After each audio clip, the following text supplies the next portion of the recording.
you.com and the Nextdoor Radio app. It is 10 a.m. on a Friday, which means it's time for Behavior 911. I'm very excited to talk to you a little bit more in this beautiful new year about how we can talk about and keep our resolutions for the year, whether that's something for yourself or for your family. Making a change in your behavior is often a part of creating resolutions. So let's talk about some of the things we can do. What I want to focus in on today is how we can track things and make it feasible to track things so that we are more likely to reach our goals, to maintain our changes, and we see where we're at in our progress without bogging ourselves down with a bunch of tracking. 'Cause there's a couple of things that can happen. One is we get so excited about the tracking itself that we spend all this time creating this huge system and we're so excited about that we never use. It's very common if you've done it before. Don't worry, lots of people do. On the other side, you start to track, and even just looking at those days where you didn't quite make it, or that week where you didn't hit your goal, and your brain goes, no more, I'm done. I tried, I can't do it. Motivation is squelched. So looking at, okay, which one of these categories might I fit in? And am I somewhere in between? And figuring out what to do from there when you're starting to plan on how to keep your resolution or keep a behavior change in place is really crucial. So for this, rather than talking about direct data collection, so that would be something like, let's say I want to go to the gym more. Really, really common New Year's resolution, really, really common behavior change, increasing going to the gym. If you're talking about a kiddo, it might be increasing saying thank you, different things like that. So, a behavior I'm trying to increase. If I count it every single time it happens, or if I'm doing, counting steps every single step, I may get a little tired of counting all the time. I may miss a bunch of them and then not have accurate data. So, as we're going through and going, wow, I really cannot. I don't have the mind capacity. I don't have the time to count every instance of this behavior to track it perfectly. What can I do? Again, without creating a system that's so complex that I get stuck within that, or creating one that is just going to bog me down if I don't hit my goal.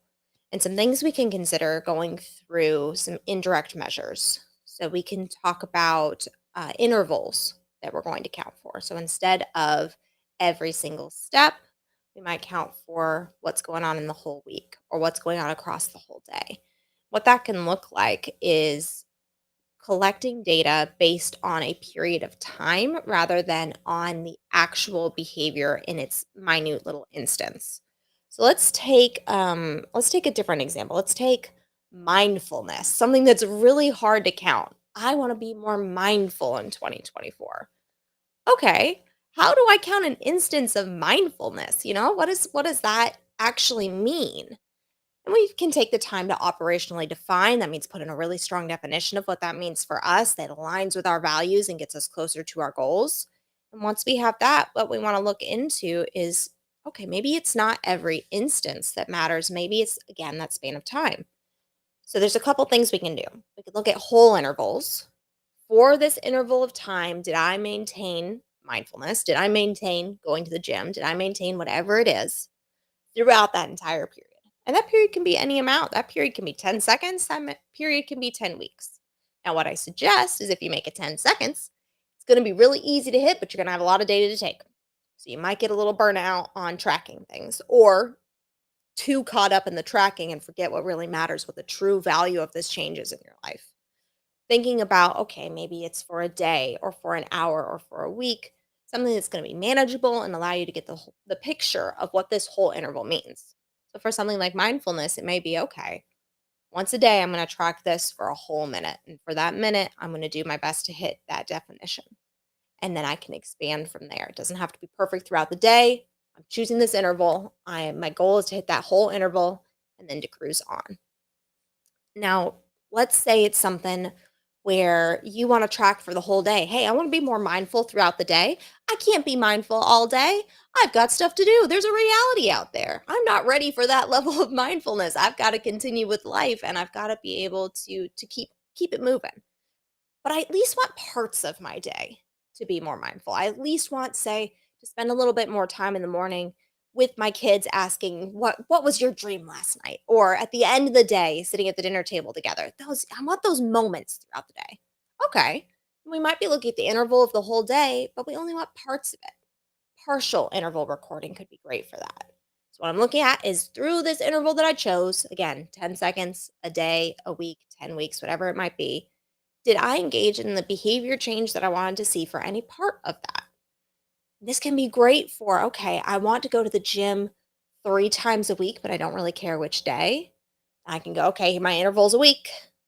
I want 3 throughout, 3 parts, we're good to go. Now, is that exactly how you would do it as a behavior analyst? No, it's a little bit squishy and making sure that you can make it work for your life. There's a lot of different ways that we can make things fit the situation that you're in. The other one that we can consider is called momentary time sampling. So that's where we go through and we specify a specific moment. And in that moment, are we engaging in that behavior? So this could look like, again, on the mindfulness side, setting a random alarm to go off in the day. And in that moment, going, okay, can I have just a little touch of grounding in this moment? Yep, great. Then I've reached my goal for the day.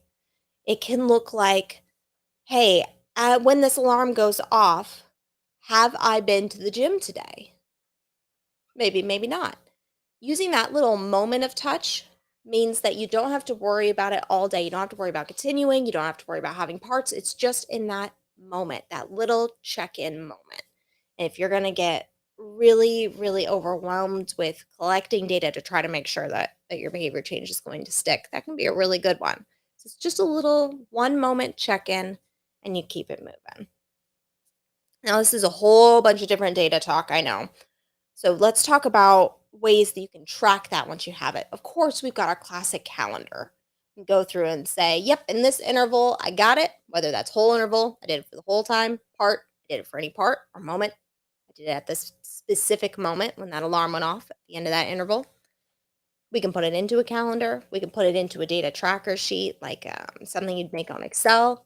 You could even just in that moment go, I recognize that I'm doing a good job. Go, you know what?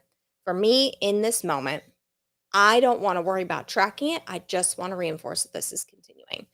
And take a second to go, wow, look at how this is getting closer to my values. Look how this is getting closer to my goals.